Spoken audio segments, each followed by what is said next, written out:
guys! Welcome na naman dito sa aking YouTube channel! At ikaw ba ay naghahanap ng legit or 100% legit na pwede nating mautangan online? Then, itong video na ito ay para sa'yo. So, napakaganda itong pautangan na ito kasi napakalaki nga po yung pwede nating mahiram hanggang 2 million. At napaka-legit din po talaga ito. Napakabilis yung pag-process ng ating loan application at pwede nga nating isubmit yung mga requirements via sa kanilang app mismo. At makikita din natin sa app kung ano na yung status ng ating loan application. Okay? Natutuwa lang ako kasi ang loan app nga na ito ay meron tatlong klaseng loan na ino-offer. Merong personal loan, mercy loan, at merong cash loan.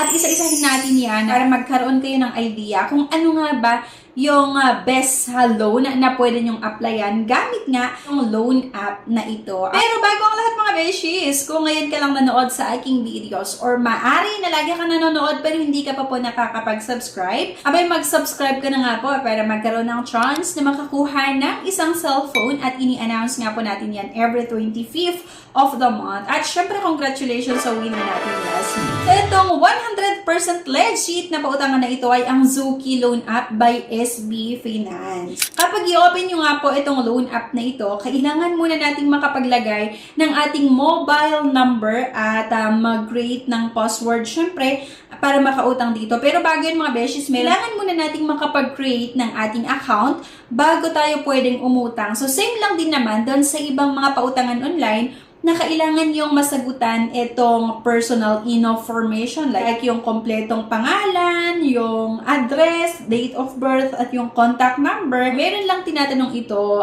para ma-check nga nila yung eligibility natin. Hindi naman po ako citizen ng United States at hindi naman po ako United States Permanent Resident Card Holder, kaya no lahat yung sagot ko dito. Once na nakapag-create ka nga po ng inyong loan application, makikita mo nga yung tatlong klaseng loan na ino-offer ng loan app na ito. Itong personal loan, motorcycle loan, and car for cash loan. Actually, meron pa ito before yung hulugan loan. So, pero mga beshies, ang focus natin ngayon ay itong personal loan. Pero pahapyaw pa rin natin na pag-uusapan nga po itong motorcycle loan at yung car for cash loan. Kasi maaaring ang iba sa inyo ay gusto mag-motorcycle loan, diba? Or gusto nyo yung car for cash loan. So, bago ko i-share sa inyo kung ano nga ba yung mga eligibility criteria, kung ano nga ba yung mga kailangan nating tandaan para makahiram tayo dito, ay try ko muna na subukan nga na umutang dito. So, pinili ko ay itong personal loan. Next, agad-agad ay verify your identity in 2 simple step. Ayan, meron pong instruction na kailangan nating i-follow dito. Move to a bright environment and follow the instructions shown in the next step. So, i-follow nyo lang yan at kailangan lang po nating makapag-upload ng isang valid government ID. Meron po itong pagpipilian. Pwedeng yung UMID, international passport, or other ID. Pero sa akin, dahil meron akong UMID po yung ginamit ko dito. So, pagka-upload nga ng isang valid government ID, kailangan lang po nating mag-selfie at meron nga po itong confirmation. Nilagay ko lang po yung UMID number ko dito or ID number. Ito na, personal information agad. Kailangan nating masagutan lahat to. After ng personal information, address information agad-agad, at employment info and campaign and additional info and required documents. Lahat ng mga may asterisk na nakareg, kailangan nating masagutan niya. Once na nasagutan niyo lahat at na-submit ang inyong loan application, ay kailangan lang po nating i-upload yung mga requirements din. Okay? Mag-antay lang po tayo ng tawag or text regarding nga po sa status ng ating loan application or kung meron pang additional requirements na hinahanap. So, para nga sa personal loan, pwede po tayong umutang ng 30,000 hanggang 2 million. Diba? Napakalaki na yon na pwedeng mahiram dito. At kung gusto mong mag-expand ng business, pwede ka dito sa personal loan o self-employed. Diba?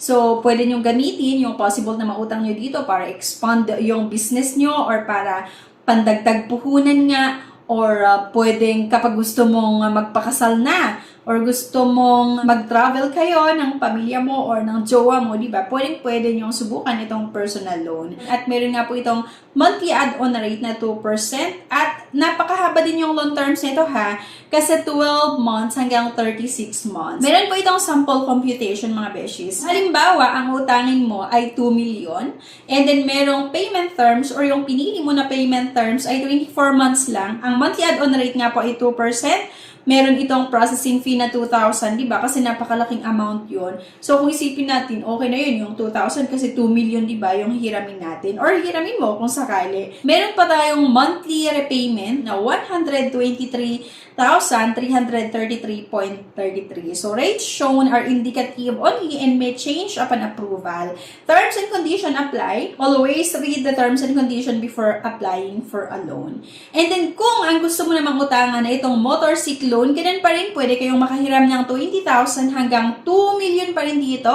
At yung add-on rates naman nito depends on the SRP of motorcycle, down payment, and payment terms. So, meron itong maximum add-on rate per month na 3.65%. At meron nga din po itong payment terms na halos same lang doon sa personal loan na 12 months hanggang 36 months for regular and medium bikes, up to 48 months naman for high-end bike. Meron din itong sample computation mga beshies. Halimbawa, 75,000 worth of motorcycle to be financed. Meron itong down payment na 10,000 pesos. Loan amount nga po ay 65,000 pesos. Meron payment terms na 36 months at monthly add-on rates na 2.68%. Wala po itong processing fee. At ang possible na magiging monthly amortization natin ay 3,547.56. At halimbawa, car for cash naman ang gusto mo, di ba? Loanable amount dito ay 100,000 to 2 million. Then, yung monthly add-on rate nga po depends on the age of car and payment terms. At maximum add-on rate po per month ay 2%. Payment terms, 12 months to 36 months pa rin. Same lang din siya sa personal loan. Pwede rin hanggang 48 months for loans amounting to 500,000 and up. Meron din po itong sample computation mga beshies. Kung halimbawa 1.5 million ang gusto nating utangin at yung age of car ay 5 years, payment terms for the 8 months, meron itong monthly add-on rate 1.75%, processing fee 3% of the loanable amount, at monthly repayment ay 57,500. Ito na nga po yung mga documentary requirements. Prior applications via the Zuki mobile app prepare the scan copies of the following documents below. Files can be in JPEG, PDF, or PNG format. Size, the digital image and file should not exceed 5 MB.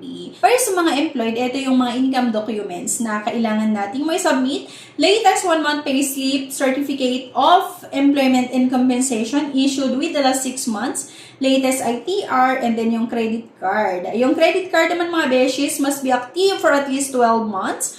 Credit limit should be at least 45,000 for those residing in Metro Manila and 36,000 for those residing outside Metro Manila.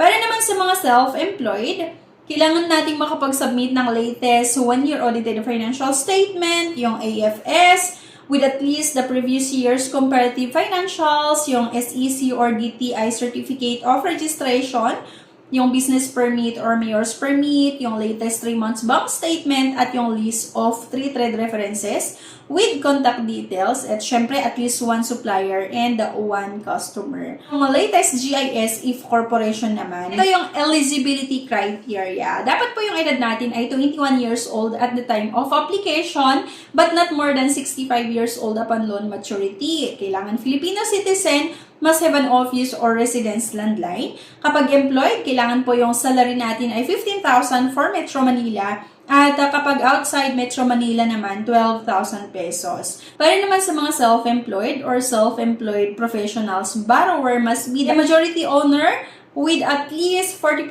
stake, and the business should have been operating profitable for at least 2 years with at least 1 trade references, at minimum gross monthly income ay 60,000 pesos. Medyo mataas yung qualifications pagdating sa monthly income dito nga po sa self-employed. Pero based on my experience bilang isang agent sa ibang mga loan app before, ay kapag self-employed, malalaki yung naaprubahan. Kung gusto nyo nga po na subukan itong pautangan na ito, go lang po tayo sa Google Play Store or Shop Store at hanapin nga po natin itong Zuki app by SB Finance. So, yun lang mga beshies, and sana may nakuha kayo ng idea kung saan tayo pwedeng umutang ng malaking amount at mahaba yung loan term. So, pwede nyo nga po i-download itong Zuki Loan App by SB Finance at subukan na manghiram kung kailangan natin ng extra cash nga para sa mga pangangailangan natin or sa mga unexpected na pangangailangan. Okay?